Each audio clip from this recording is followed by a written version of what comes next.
I think that there are two countries where you can expect Trump to have a good relationship with the leaders there, and that is Israel and Egypt. I think that Trump is keen to have a good relationship with Netanyahu.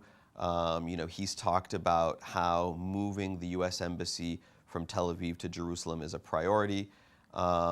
He's been very supportive of Netanyahu and vice versa.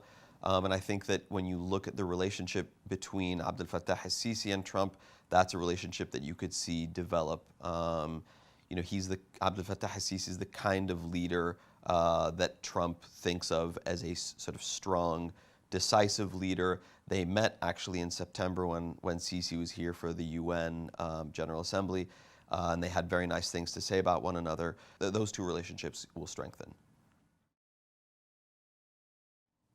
Despite the fact that one of the key themes that people have spoken about as a result of the rise of ISIS was how states in the Middle East are becoming weaker, as a result of Bashar al-Assad retaking control of most of Syria and at some point reasserting control, at some point in the future, again, not in the short term, but at some point in the future, probably reestablishing control over all of Syria, along with the Iraqi government reestablishing control over most of Iraqi territory.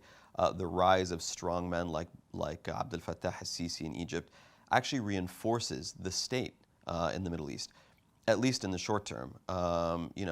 What it means for the state in the Middle East in 10 years, 20 years, I think that remains an open question. I think it's too early to tell.